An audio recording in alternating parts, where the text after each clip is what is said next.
Hello, everyone, and welcome to ADJ-1, Introduction to the Administration of Justice.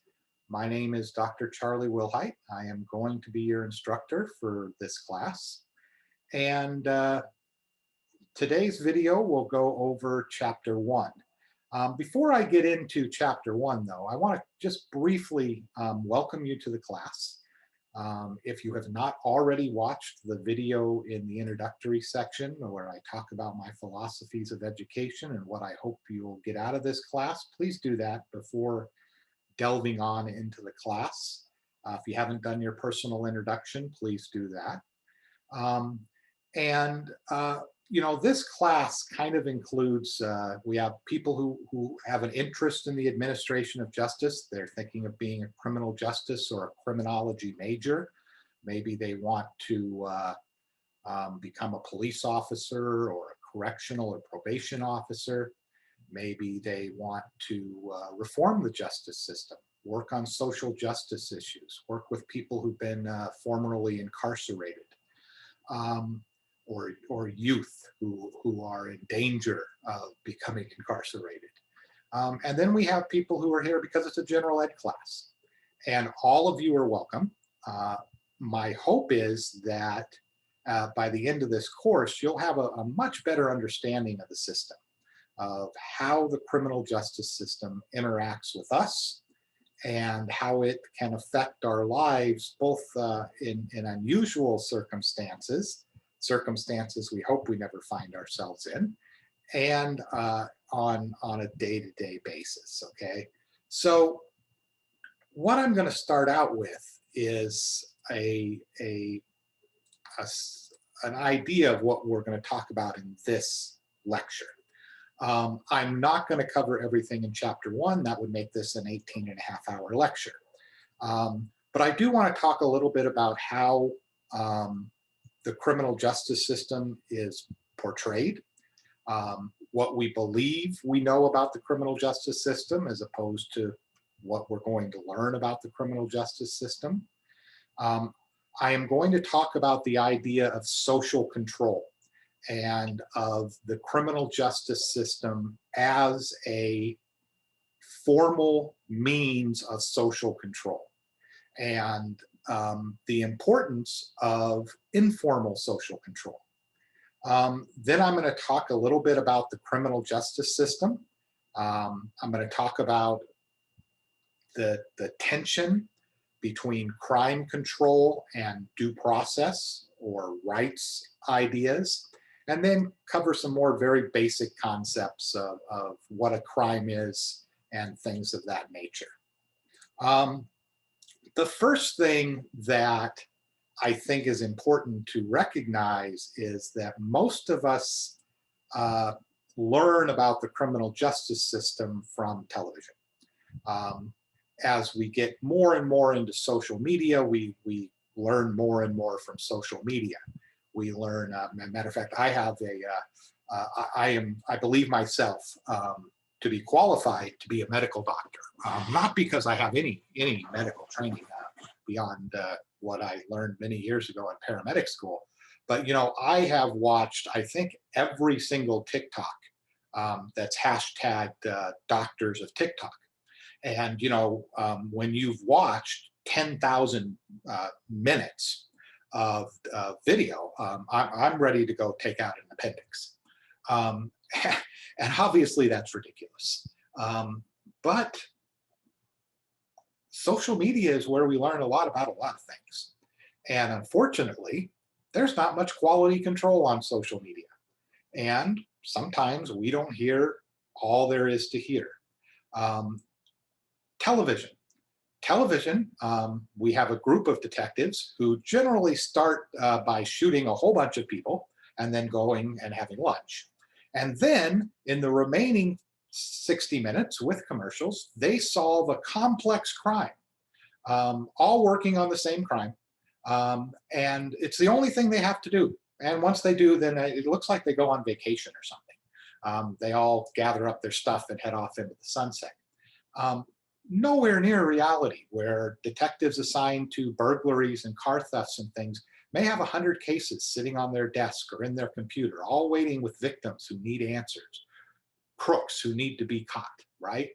Um, and so we need to kind of differentiate what the system is and what it actually does. When we think of criminal justice, we almost always think of prison bars and police cars. And there is so much more to the system than that.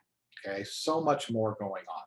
So um, hopefully we will get an idea of all of that in this class. So I want to start out with what's called the wedding cake model. And I'm sure you didn't think that you were going to see wedding cakes when you took a class on the administration of justice. But think about a wedding cake. We all, when we go to a wedding, the first thing we notice, what we pay attention to, is the top layer of the cake, right? The top layer of the cake is the most beautiful layer of the cake. It's got probably the bride and the groom, or the groom and the groom on top, the couple, and it is what people pay attention to. Matter of fact, most of the time it gets saved so that it can be eaten later on. Maybe put it into a freezer so that they can have it on the couple can have it on their first wedding anniversary. But in reality, the little piece we pay the most attention to is the least significant part of the cake. It's the smallest. And that's the way we learn about the criminal justice system. The reality is, and we'll go through some statistics here in a minute, but the reality is the vast majority of cases within the criminal justice system are either not crimes at all, um, or they're relatively minor offenses. And then you get some more serious offenses. And then you get the most serious of offenses like rapes and murders and armed robberies and kidnappings. But when you compare the number of those to the number of misdemeanors, they're minuscule, right? But what do we hear about? We hear about the cases involving movie stars. We don't hear about the thousands of people, literally thousands of people who are arrested every day in the United States with very little fanfare. They get arrested, they go to jail.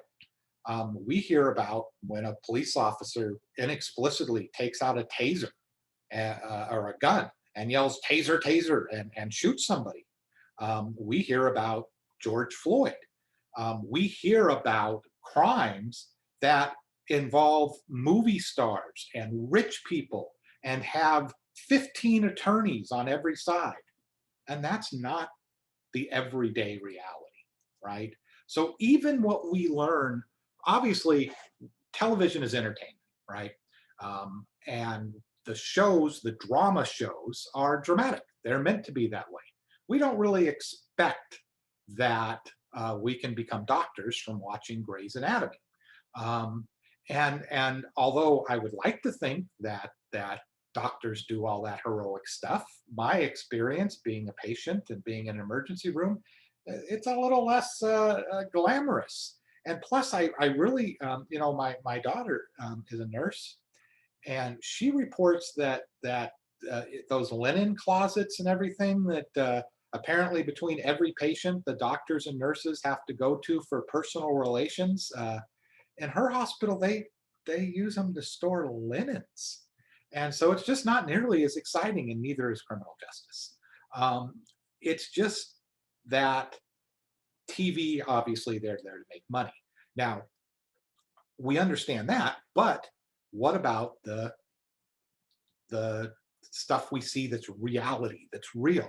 Well, the reality is this: it's the celebrated cases. So we need to kind of dig down and not see what's on the news, but see what happens every single day in courtrooms, in jails, in halfway houses across the country, to get an idea of what it's really like, what's really going on.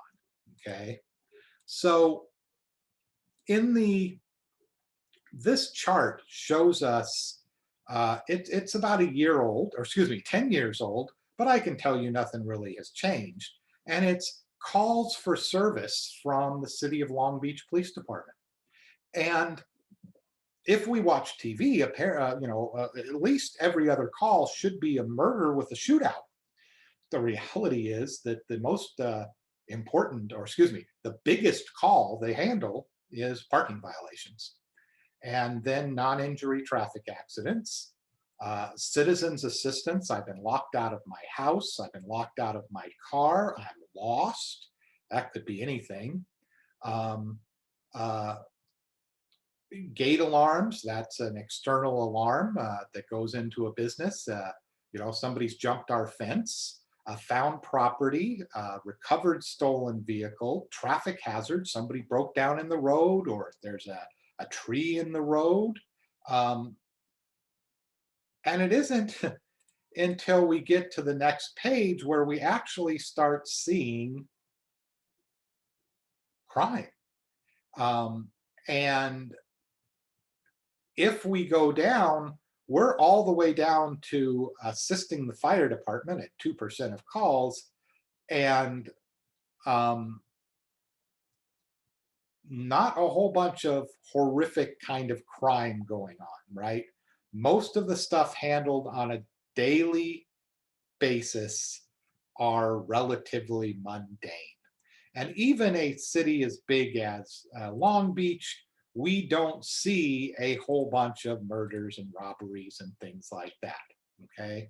So the reality is, we have the police doing a lot of stuff that isn't what we see on television.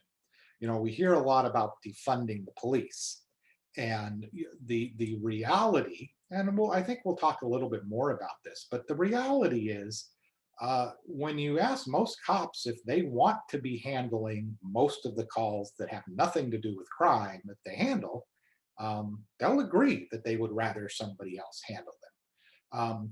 The problem with issues of defunding the police is not defunding the police. There's nothing wrong with taking away, lowering the number of police, as long as we lower the number of expectations we have, and then get somebody else to do it. I mean, if we say we're not going to send the police to people with mental health issues, okay, who are we going to send? And as long as we fund those people and we train those people and we send those people out, I don't think that's a huge problem. What has tended to happen, though, is that we do things to save money, and it doesn't save money, and we just reduce services, right? And if you want to enter, if you're not quite sure what I'm talking about, look at the history of the mental health system in the United States, right? Why do we have so many mentally ill, homeless people, mentally ill people? It's because we defunded mental hospitals. And then we said we're going to spend all sorts of money to help these people when we kicked them out of the mental hospitals. This happened in the 80s. And then we kicked them out of the mental hospitals, but we didn't send anybody to help them. And now they're a large part of our homeless, and they're suffering because we defunded an institution, the mental hospitals, said we were going to replace it with something better, but never replaced it with something better. If we're going to defund the police, we need to replace it with something better. So let me just real quick kind of give a history lesson here. And I'll go a little bit beyond the slides, okay? If we think about criminal justice, if we think about the law, well, the law is a function of government. And thousands of years ago, there really wasn't government. Nomadic tribes wandered the earth, and they were insulated. They were family units usually. They were nomadic family tribes. If you think about the 12 tribes of Israel, and they very seldom, if ever, interacted. And usually they were headed by somebody, there was somebody in charge, right? The oldest man, the oldest woman, the strongest warrior. Somehow they had somebody who settled disputes between them. Well, as time goes on, those tribes begin to interact. I mean, say you got a tribe of hunters and gatherers, right?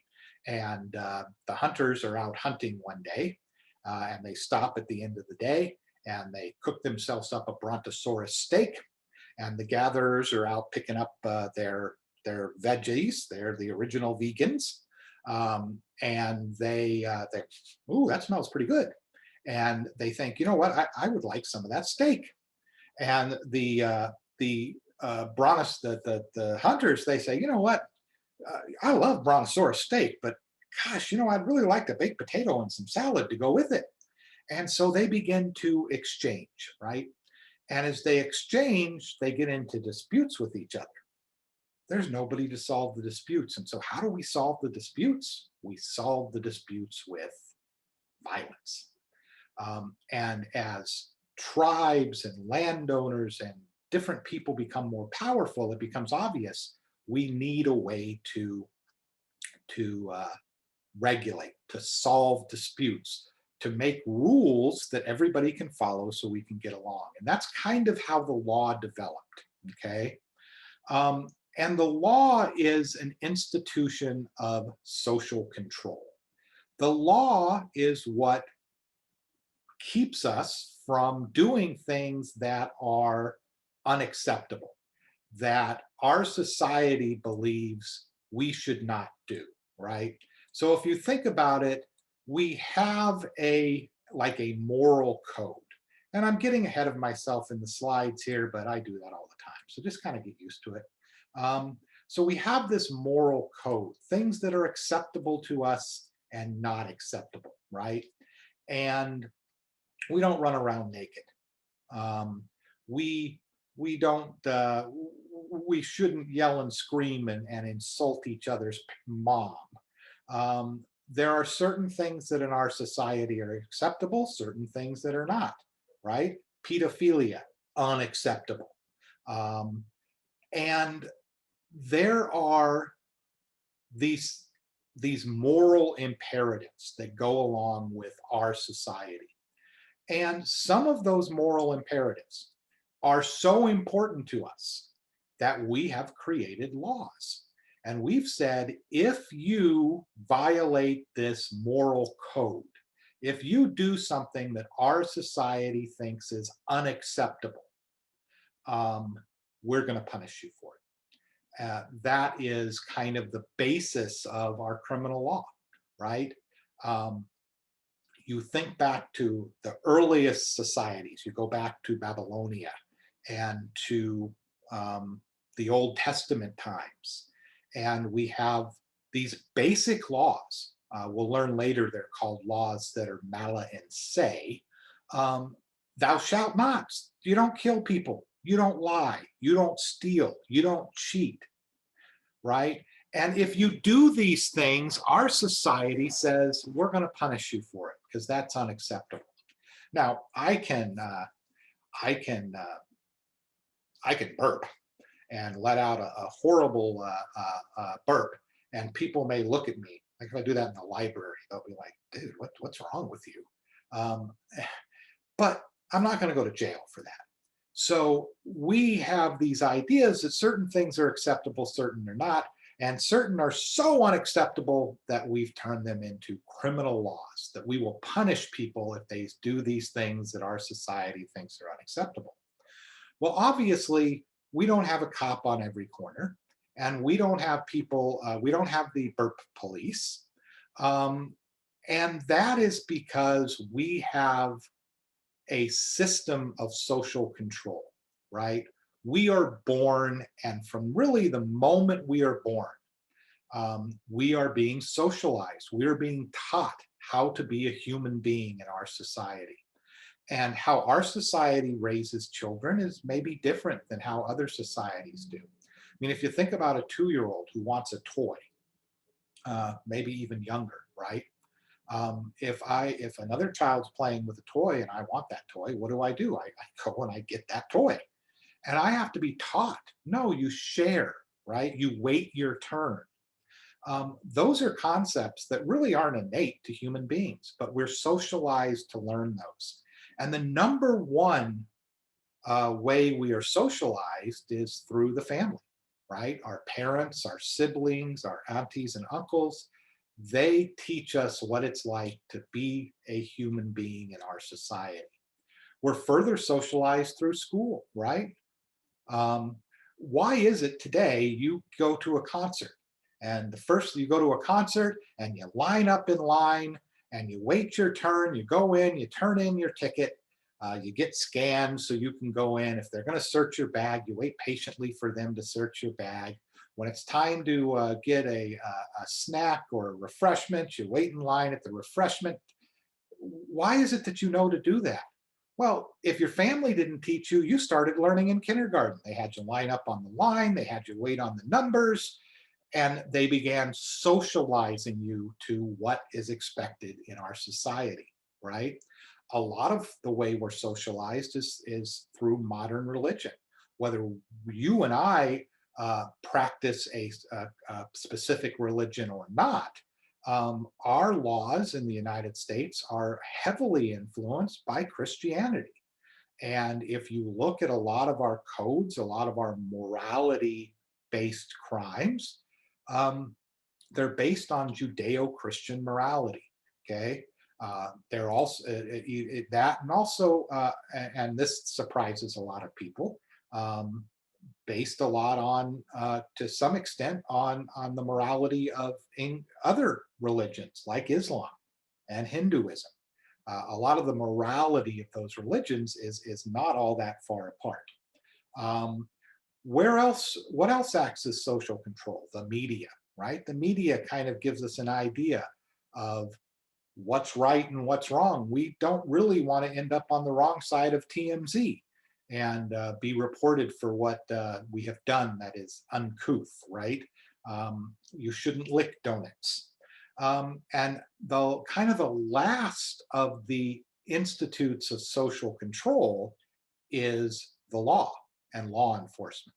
See, because if the family and the schools and the churches and the neighborhoods um, do their job, we wouldn't need the police, because informal social controls would um, would work, and we would conform our activities to um, our society's expectations. So even in a group, obviously this is an online class, but in class, if somebody really acts out in class, say they disrupt a class, or they are uh, rude to another student, right? We, the collective group, will put them in check, right? Hey, that's not acceptable. That's not cool. We don't do that here, right? You're on a baseball team or a softball team or a volleyball team. Hey, that's not acceptable. That's not the way our team does things. Those are all means of informal social control. The stronger informal social control is, the stronger the family, the stronger the neighborhood, the stronger the group around an individual that raises that individual up to obey society's rules, the less we need the police, the less we need formal social control.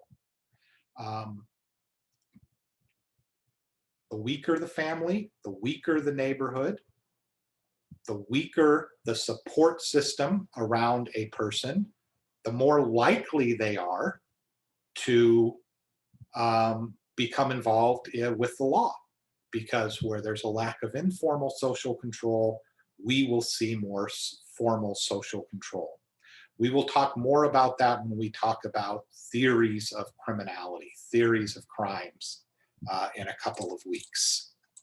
Now, we can think of the criminal justice system as a system.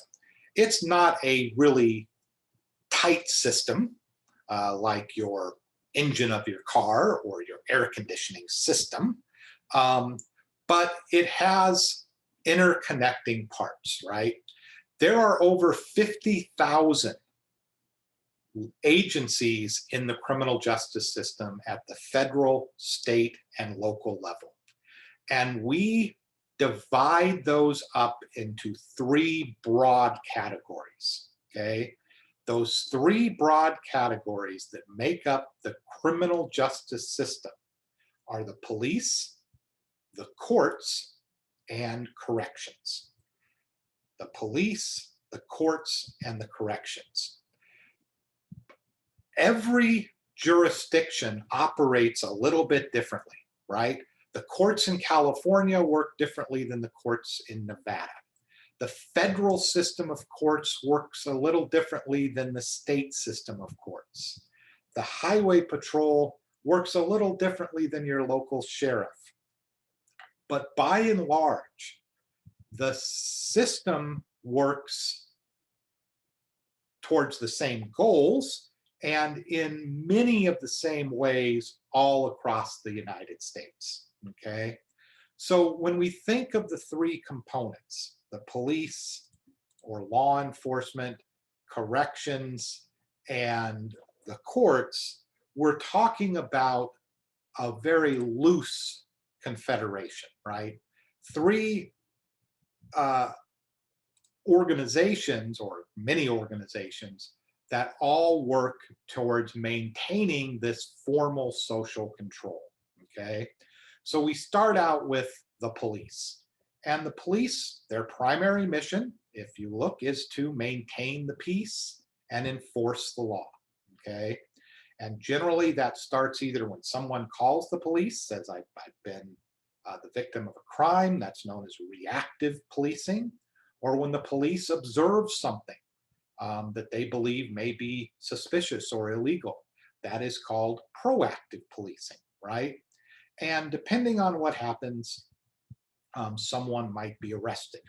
If they become arrested, they involve themselves in the next component of the criminal justice system, and that is the courts. Now you're going, wait a second here, this seems to be going relatively quick. Well, this isn't, this is the first chapter. I'm introducing a whole bunch of stuff, kind of like a shotgun, and we'll come back and we'll drill down into individual points throughout the rest of the semester. The courts, our courts in the United States, we have federal courts, we have state courts, we have specialty courts like the patent court and the court of uniform courts that are military courts that enforce the Uniform Code of Military Justice. But we're talking about the criminal courts. And the criminal courts decide whether or not somebody is innocent or guilty. Better guilty or not guilty, because the courts really don't find innocence except on very rare occasions. They say the prosecutor either proved guilt or they failed to prove guilt. And so you have the courts. Basically that involves the attorneys, prosecutors and defense attorneys, and the judges. The courts, we have trial courts. That's where everything starts, where the jury is and where crimes are adjudicated. And we have appellate courts. And the appellate courts review the work of the trial courts to ensure that they don't make mistakes, okay? A very few cases actually go to trial. So in television, within the 60 minutes, not only do the police shoot a whole bunch of people, they solve a horrific crime, and then the defendant is taken to court where they have a trial. All within, this all happens, like I said, 60 minutes plus a whole bunch of commercials. The reality is that about 95% of criminal cases end in a plea, okay, plea bargaining. The person pleads guilty to the offense that they're charged with, or more likely a lesser offense, and they are sentenced based on an agreement between the defendant and the prosecutor that the judge signs off on. Only about 5% of cases actually go to a trial, and only 2% of those involve a jury. Okay, so on television, every case involves a jury and every case goes to trial. Well, that's the wedding cake, right? The ones we see on television are the unusual cases that are high profile, that are going to go to trial, and we're going to watch them on television. We're going to get updates on Twitter or Instagram.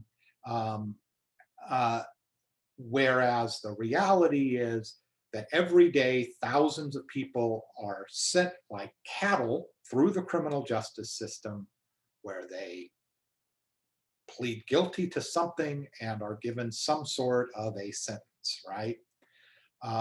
If they do go to trial, they'll either be found guilty, in which case they'll be sentenced, usually to the correctional system, which I'll talk about in a second, or they'll be found not guilty, in which case they won't receive, they'll go home, right?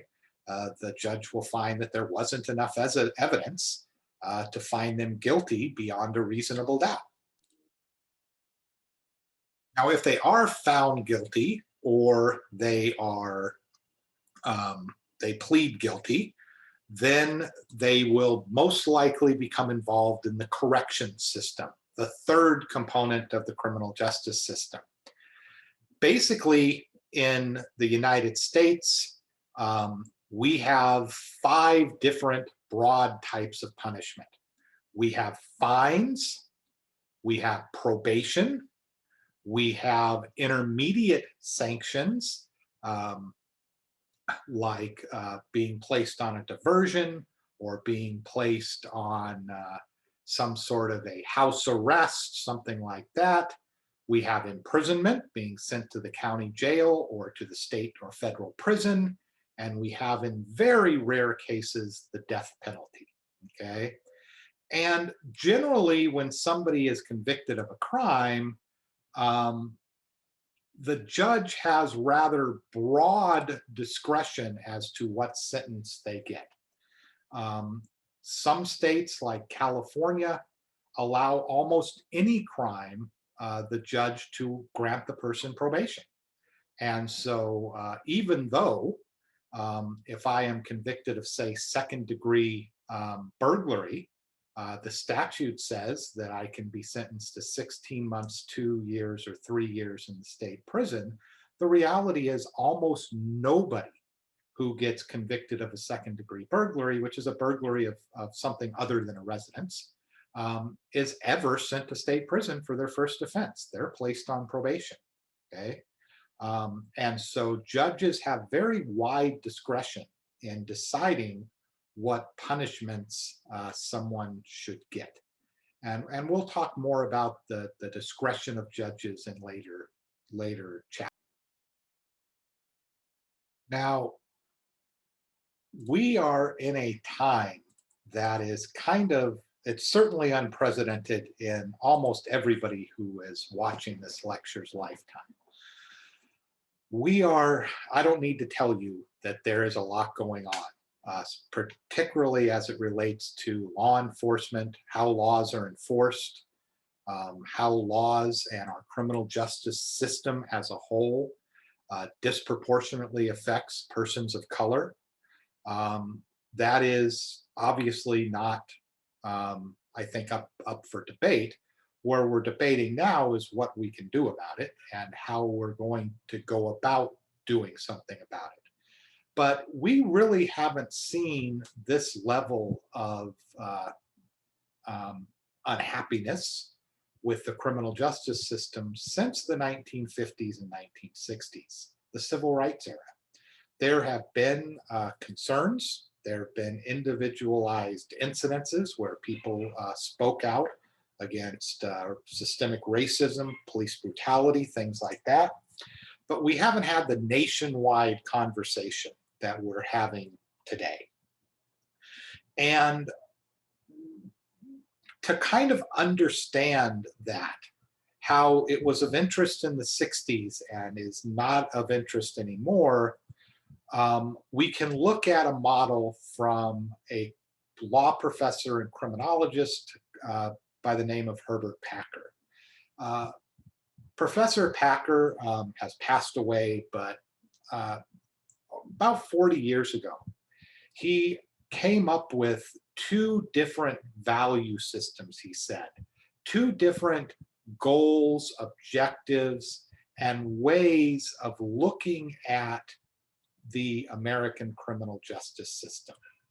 And he said that these different ways of looking at the criminal justice system were largely in part due to political ideas, conservative ideas versus more liberal ideas, and were also very much a function of what was going on.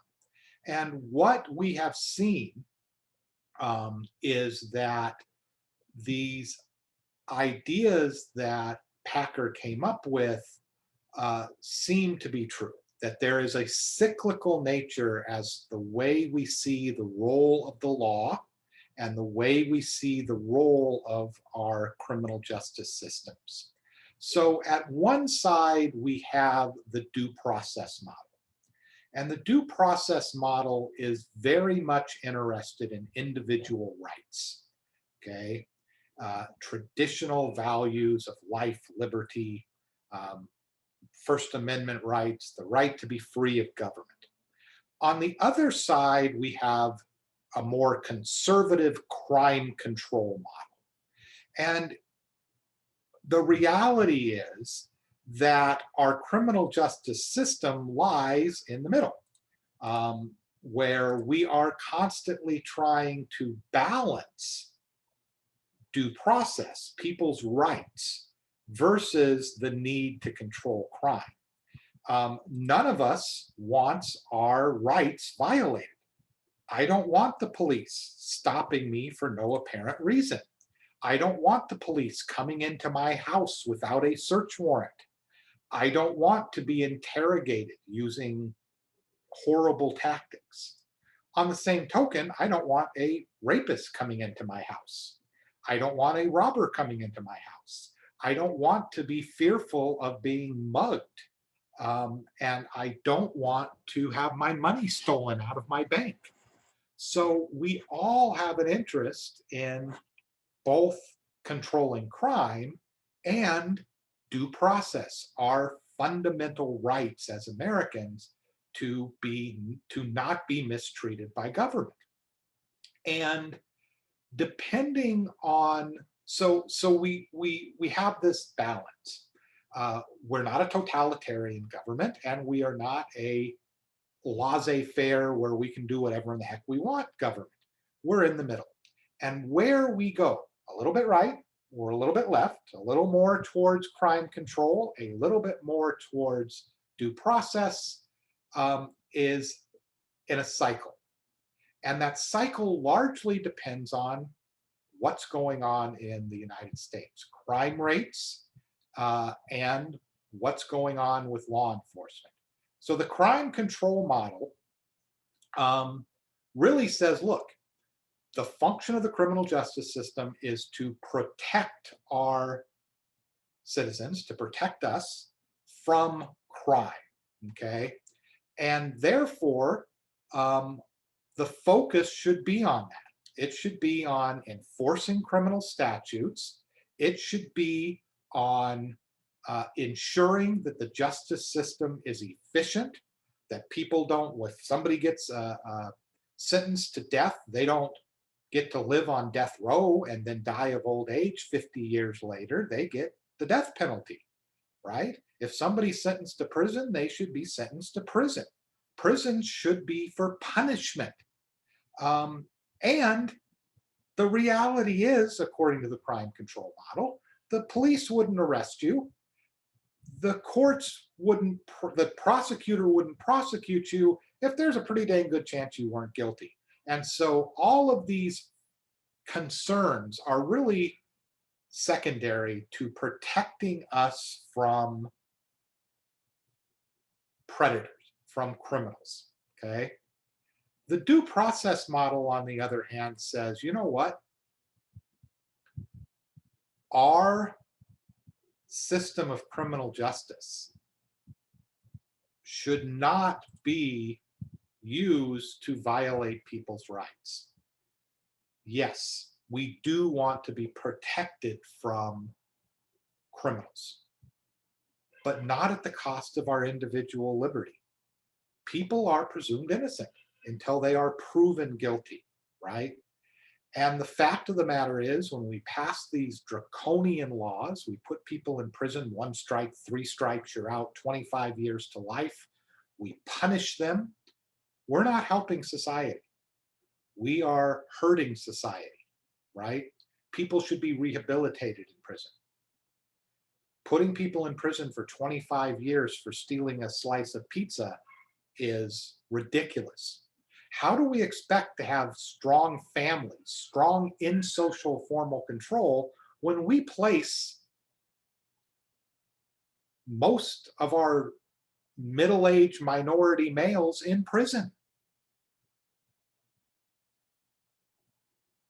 By the way, both arguments have validity. We do need to control crime, and we do need to respect civil rights, respect due process. And which of those concepts is more important? In other words, does the law lean more towards, does the law lean more towards controlling crime or more towards protecting our rights, is largely a function of crime, how much crime there is. So what we see is in the early 1950s, crime was very low across the United States. We didn't have a whole bunch of crime. People had come back from World War II. This was Leave It to Beaver time. We had jobs, the economy was going well. Crime was not a major concern in the United States. And then the civil rights era began. And we saw that a lot of laws that were quite tough were loosened. We saw a lot more laws that allowed for probation, a lot more laws that allowed for parole. We saw not decriminalization, but we saw the penalties for drugs and things like that go down, okay? As the 60s turned into the 70s, turned into the 80s, we see an uptick in violent crime. And so by the 1990s, primarily due to the influx of crack cocaine into the inner cities, crime is at levels that are unheard of in post-war America. And people are scared. And we begin to pass laws that are tough. We pass 3 strikes and you're out. Mandatory minimum sentences, 10 years in prison for possessing crack cocaine in federal prison, federal court. We get rid of a lot of probation, parole. We take a lot of the rehabilitative programs out of prisons and make them as tough as we can get them. And crime goes down. Now, does crime go down because of our tough on crime? There's laws, by the fact we put hundreds of thousands of young American men in prison, probably had something to do with it, right? You take a couple 100,000 people and who are at the prime age to do anything, including commit crime, and you put them in prison, they're not going to commit crimes. The fact that probably 90% of them don't need to be in prison, well, that's kind of a minor side effect, right? And so what we have is a time now where crime is historically low.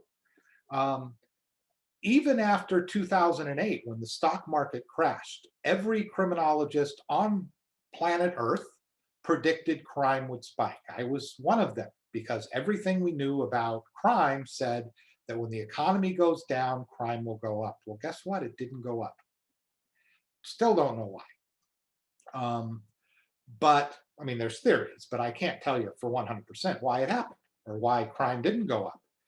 And so now we're in a time of very low crime, and we're not afraid as much as we were 30 years ago, right? Talk to your parents, talk to your grandparents. If you're a grandparent, you know what I'm talking about, right? We are not as terrified of walking to the store and getting caught in a drive-by shooting as we were in 1995. Um, and because of that, we're more concentrated not so much on our safety, but our cops and our system. And so we're passing laws to get rid of three strikes.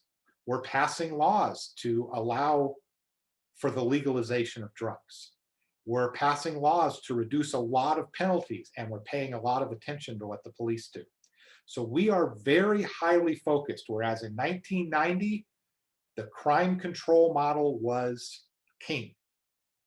If we violate a couple rights along the way, oh well. Today, we are very much on a due process idea, right? Reducing penalties, reducing the prison population, holding law enforcement, the criminal justice system accountable for violating people's rights. If history acts as a guide, which it generally does, what we will see in the next 20 years is a return to the due process model. We will again be passing draconian laws. We will again be placing all sorts of people in prison. We will again accept things from law enforcement that we probably shouldn't, because crime will go up, okay? And then it'll go down, okay? That is a reality of the system. And we'll talk, I think we'll delve into that a little more in a few weeks. Okay, so I hope that we've gathered an idea that we have a lot to learn. Not only do we have a lot to learn to unlearn from what we've learned from TV, but we have a lot to learn about the system, because the American criminal justice system has the ability to incredibly impact our lives. And the vast majority of it don't understand it. The vast majority of us don't understand it. And even those of us who study it every day don't understand everything. And so hopefully in the next 8 modules going through this class, you'll gain a little better understanding of the criminal justice system. So this is it for chapter 1. I'll see you again in the lecture for chapter 2.